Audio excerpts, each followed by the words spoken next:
Klaipėdos Raudonojo kryžiaus ligoninėje dirba per 900 savo profesijai ir kilniai misijai – grąžinti viltį ir tikėjimą gyvenimu pasišventusių žmonių. 109 gydytojai, tarp kurių mokslo daktarai, daugelis medikų aukščiausios kategorijos specialistai, rūpestingos medicinos seserys, nestokojančio švelnaus žodžio. O tai ir yra didžiausias ligoninės turtas ir pasididžiavimas. Kaip ir nueiti metai, įsirėžia veidan ir atmintin. Kasmet Raudonojo kryžiaus ligoninėje apsilanko apie 13 000 ligonių, ne tik iš Klaipėdos, bet ir viso vakarų Lietuvos krašto. 1998 metų birželyje seniausioji ligoninė, Klaipėdos Raudonojo kryžiaus ligoninė, šventė 65 metų gyvavimo jubiliejų. Akimirkos iš šventės šiandieninėje laidoje. Senovės mąstytojai išskyrė 3 profesijas – mokytojo, teisininko ir gydytojo. Tai jų rankose yra žmonių likimai, bet tik gydytojo rankose yra ir žmogaus likimas, ir žmogaus gyvybė. Štai šitokia misija ir atlieka puikia, pasiaukojančią misiją atlieka Klaipėdos Raudonojo kryžiaus ligoninės medikai, jų pagalbininkai.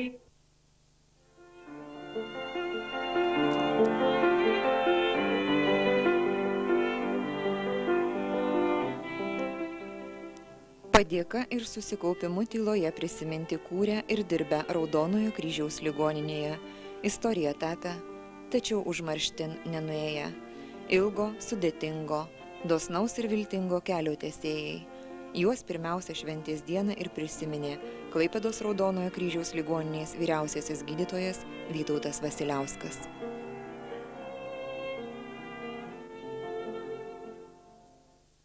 1931 metais Roko Šliūpo iniciatyva pagal architekto Steikūną projektą Klaipėdoje buvo pradėta statyti Raudonojo kryžiaus ligoninė. Statyba buvo baigta ir ligoninė buvo atidaryta 1933 metais, birželio 20 dieną. Tai buvo 100 vietų ligoninė. Joje buvo vidaus ligų skyrius, chirurginis skyrius, akušerijos, ginekologijos skyrius. Buvo 2 korpusai, kurie buvo tarpusavyje sujungti. Viename korpuse buvo visi šitie skyriai, kitame korpuse gyveno personalas. Šitos ligoninės statyba kainavo 1 150 000 litų, o vidaus įranga 500 000 litų.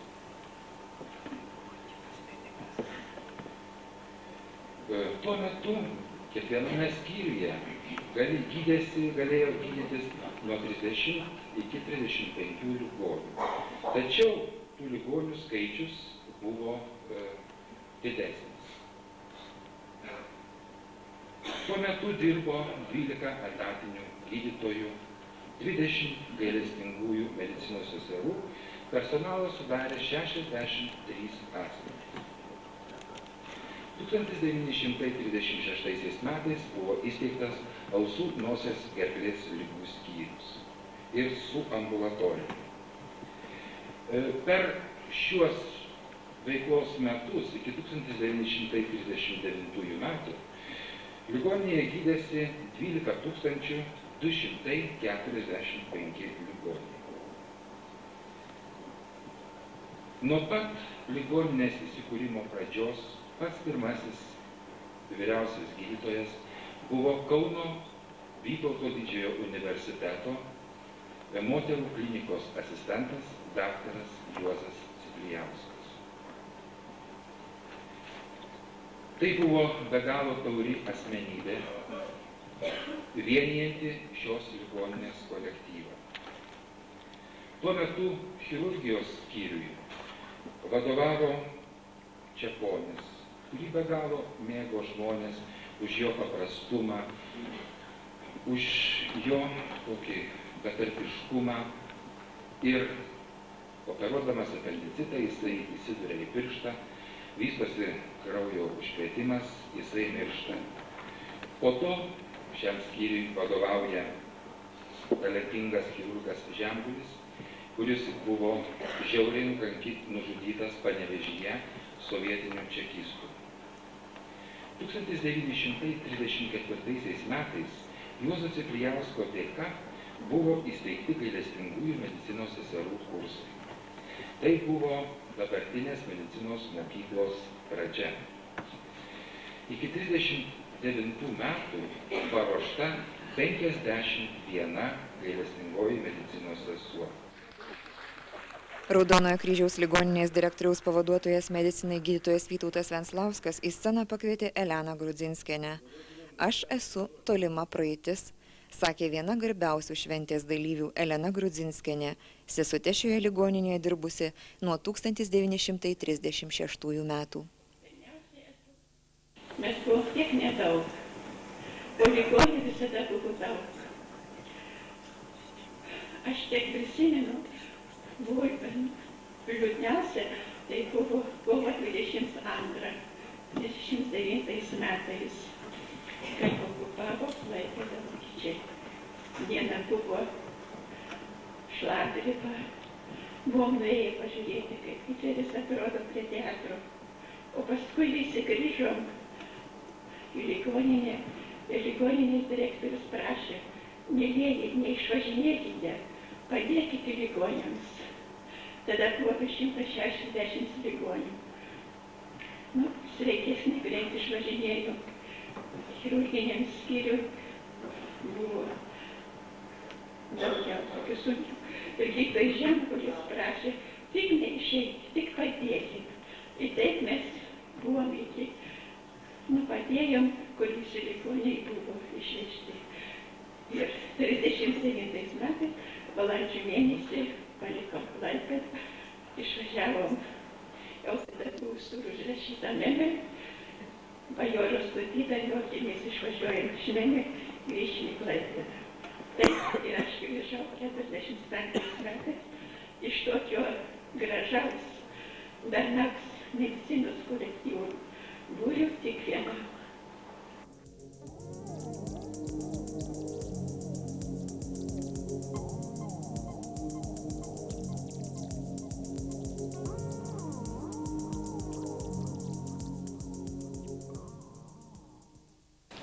Po karo miestas buvo sugriautas. Pirmąją dieną po karo buvo rasti tik tais 28 žmonės. Ligoninė buvo nusiaubta. Aparatūros nėra, personalo nėra. Ir tuo metu buvo įkurtas 50 lovų stacionaras dabartinėje vaikų ligoninėje. Į Klaipėdą atvyksta dirbti profesorius Alfonsas Tirsė, vėliau tapęs sveikatos apsaugos ministru, profesoriavęs Vilniaus universitete. Jisai atstatinėjo ligoninę ir jau tais pačiais metais jinai išaugo iki 300. Trumpą laiką įstaigai vadovavo daktaras Chaimas Cukermanas. Nuo 1946 iki 1952 metų ligoniniai vadovavo Jakovas Paskovoinikovas ir 1952 metais ligoniniai ima vadovauti Zigmas Juškevičius. Šiai ligoniniai jisai vadovavo 27 metus. Daug galima pasakyti apie šią asmenybę, rūpestingą, talentingą administratorių. Kartu su juo dirbo pavaduotojai Kasvenskas, Baranauskas, šviesios atminties ligoninės metraštininkas, puikus rengenologas Antanas Martynas, ypatingo darbštumo ir rūpestingumo Osinas Kybrantas. Pagerėjo darbo sąlygos ir 1967 metais buvo pastatytas naujas korpusas, lovų skaičius padaugėjo iki 500. Buvo įrengta tuo metu konferencijų salė, pastatytas patanatominis skyrius, įrengtas reanimacinis skyrius. 52 metais į Klaipėdą atvyksta profesorius Šumskas. Čia pradirbo 25 metus. Sukūrė savo mokyklą. Čia jis parašė ir tuometinę kandidatų disertaciją, mokslų daktaro disertaciją. Išugdė daug puikių chirurgų. Tai Albiną Montvilą, Montvydą, Venslauską, Garalį, Metriką, Katylių, Strukaitį ir daugelį kitų. Negalima pamiršti terapinės pagalbos pradininką Ryko.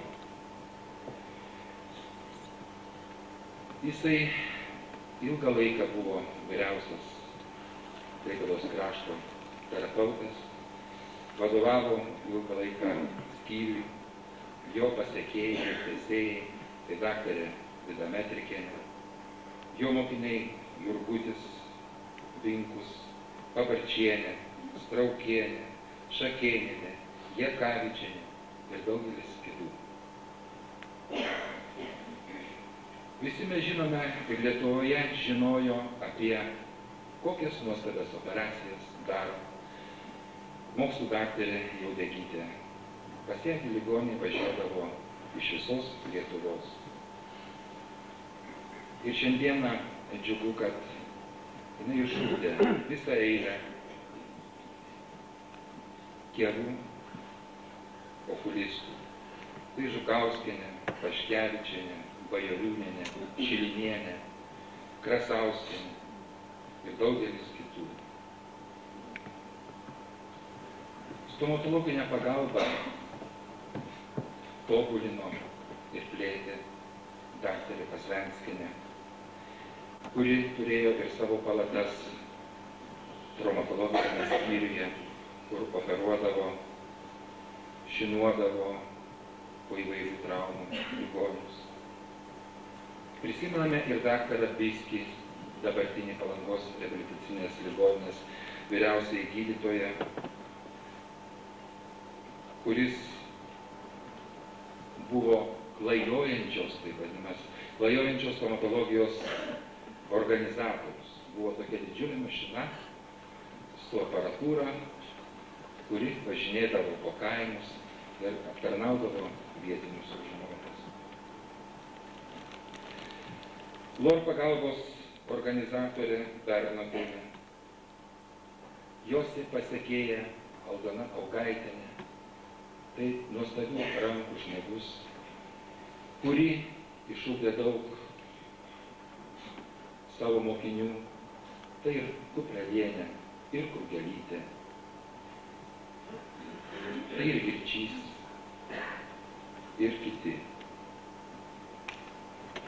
Akušerijos ginekologijos pradininkas buvo Chaimas Kermanas. Jį pakeitė daktarė Kelpšaitė, neapsakomo pareigingumo ginekologė. Šiuo metu skyriui vadovauja ir tęsia šias tradicijas Robertas Stančaitis. Reikia prisiminti ir tos žmonės, urologijos pradininkus, Jeciną Pratašių, neurochirurgijos Pakutinską, traumatologijos pradininką docentą Vitkų, kuris buvo taipogi ir mikrochirurgijos Lietuvoje pradininkas.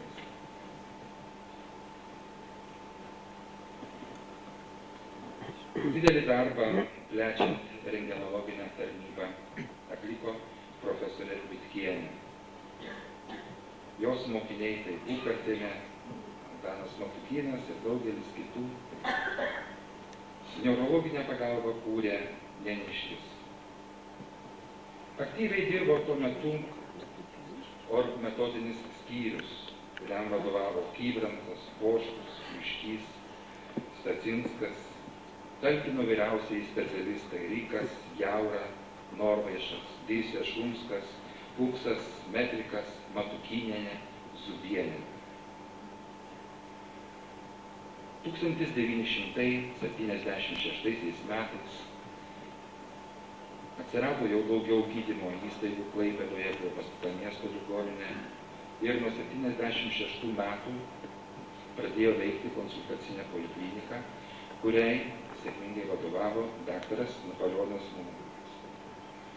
Nuo 79 iki 92 metų ligoniniai vadovavo bronius Pliuškys.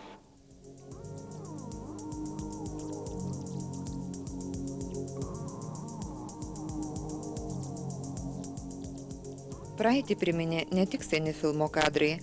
Buvęs Raudonojo kryžiaus ligoninės vyriausias gydytojas, o šiandien Klaipėdos apskrities vyriausias gydytojas Bronius Pliuškys jubiliejinę iškilmių minutę sakė. Pirmą kartą į tą kolektyvą aš įžengiau prieš 23 metus. Taip jau gyvenimas lėmė, kad per 5 minutės teko apsispręsti ir pasirinkti administracinį darbą. Po to kitas etapas, teko viršgydytojauti 12 metų šitoj ligoniniai. Čia buvo tiek daug gražių ir svarbių prisiminimų iš pradžios, kad aš noriu galbūt priminti tik tai keletą epizodų. Taip jau gyvenimas lėmė, kad tuos 12 metų mums buvo susiklosčius tokia situacija, kad daugiausia reikėjo statyti. Ir vis priversdavo kažkokie nutikimai, kartais netgi komiškos situacijos. Visi jūs, tie, kurie seniau dirbat, prisimenat puikiai, kokiom sąlygom dirbo mūsų virtuvė, tai buvo rūsys. Ir aš atsimenu po vienos didžiulės liūties panašios, kaip buvo dabar, dar plius santechninė avarija, visas mūsų rūsys plaukė į vandeniu ir ne visai smagiai kvepiančių vandeniu. Ir būtent tas epizodas privertė mus labai skubiai imtis projektavimo darbų ir taip iškilo maisto blokas, kuriame kartu buvo įrengta tiem laikam viena iš moderniausių centralizuotų sterilizacinių. Taip pat tame pastate įkūrėme ir, ko gero, vieni pirmųjų Respublikoje gydymo įstaigose skaičiavimo centrą.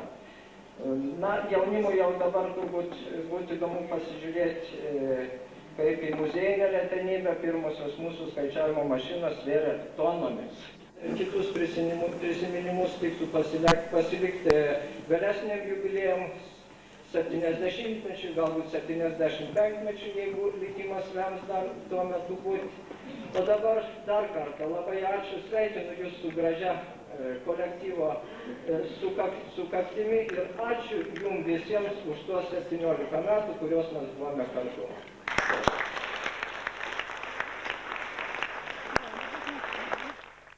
Galime mes užmiršti nuolatinių gydytojų, pagalbininkų, medicinos seserų. Po karo pirmoji medicinos sesuo buvo Elena Deksnytė. Ji dirbo mūsų ligoninėje iki 1986 metų. 63 metais ligoninės vyrmedseserim dirbo Regina Anužienė. Šiose pareigose jinai išdirbo 20 metų. Vadovavo Klaipėdos krašto medicinos seserų tarybai. 8 metus vyrseserim išdirbo Aušra Holzman. Dabar ligoninės vyriausioji medicinos sesuo yra Aldona Čeponienė.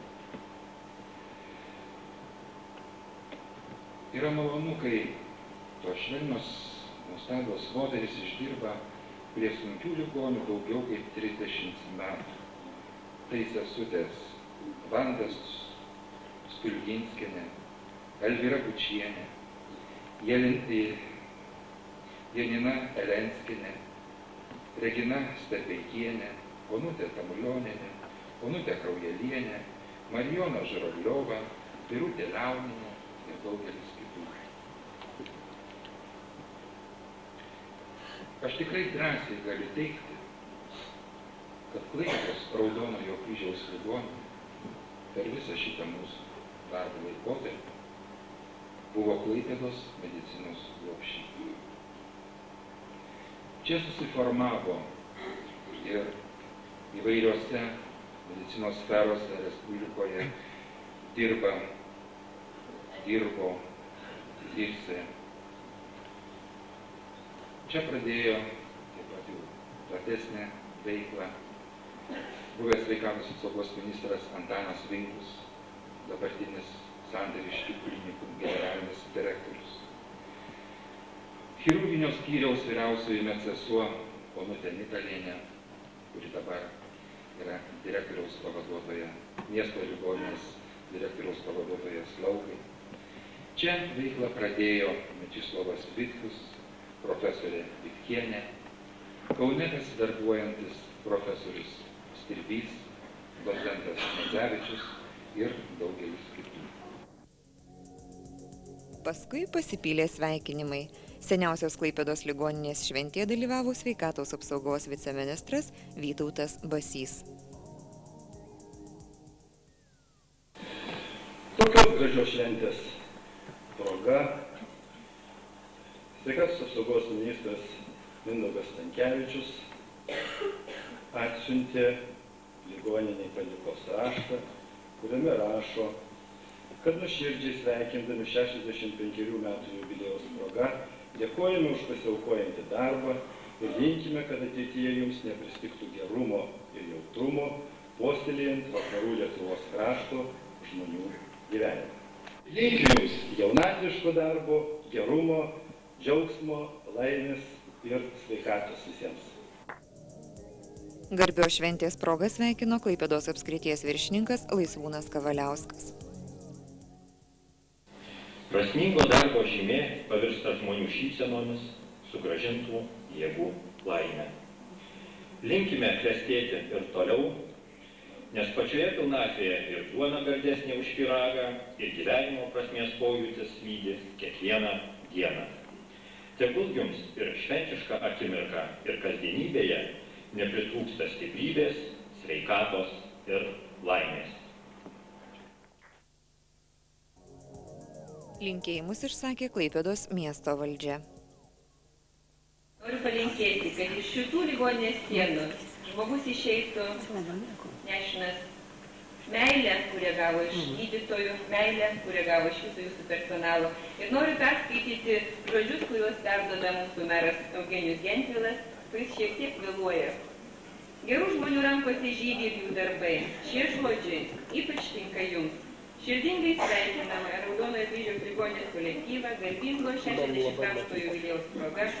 Tegul ir ateityje jūsų pasiaukojamas darbas stiprina miesto ir krašto gyventojų sveikatą, o jų dėkingumą būna jums šviesa ir šiluma. Pasirašo meras Gentvilas.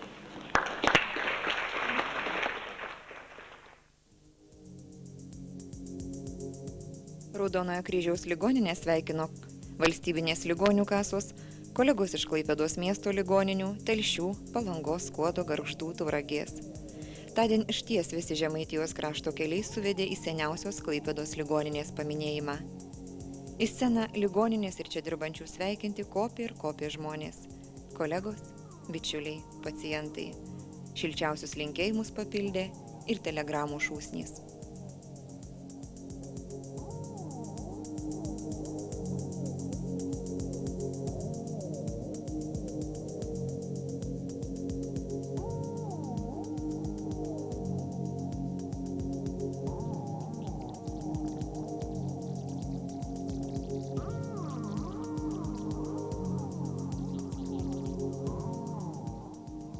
...65 metų jubiliejų primins ir rašytojo leidyklos Eldėja vadovo Juozo Marcinkaus bei Raudonojo Kryžiaus ligoninės chirurgijos skyriaus vedėjo Kazimiero Garalio sudaryta knyga Ligoninės metraštis, dirbusių žmonių prisiminimai, šiandien jau archyvinė ir istorinė medžiaga. Na, o leidyklos Eldėja vadovas Juozas Marcinkus šventės minutę linkėjo. Ligoninė renka taip jau istorinę medžiagą, kurią man ne per seniausiai teko paimti į rankas ir sudėti ir paversti knygą. Tai manau, kad ir iš šios dienos bus labai didelė medžiaga ir lauksiu, kad kai bus jums 70, kad vėl pasirodys nauja knyga. Ir svarbiausia minutė. Pagarbos tiems, kurie eidami 65-metį pasiaukojimai dirbo. Jiems įteikti padėkos raštai, gėlės. Linkėtas sveikatos, santarvės, ilgų metų, vilties, kantrybės, gerumo, atjautos. Savybių, kurių dirbantis Raudonojo kryžiaus ligoninėje niekada ir nestokojo.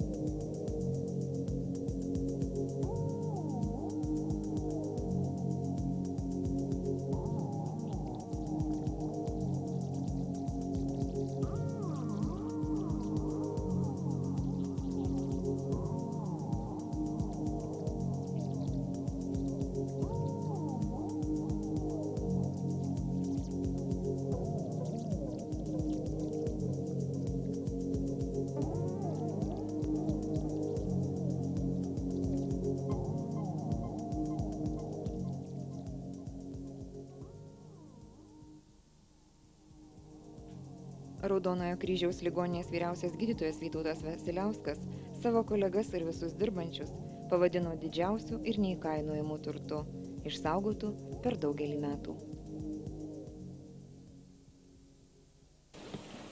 Galima kalbėti apie kiekvieną padalinį, apie kiekvieną skyrių, apie kiekvieną žmogų, apie kiekvieną dirbantį. Tai būtų labai ilga šneka, ko gero jinai šiandieną ir nesibaigtų. Aš džiaugiuosi savo žmonėmis. Aš džiaugiuosi jais, jų profesionalumu. Aš žinau, kad jie visada nepaves ligoninės. Ir aš džiaugiuosi tuo, kad mes visi vieningai įveiksime visus gyvenimo keliamus reikalavimus ir visiems čia susirinkusiems aš noriu palinkėti didžiulės sėkmės gyvenime. Tai gyvenimo laikrodžio dūžiai jums neša tik laimę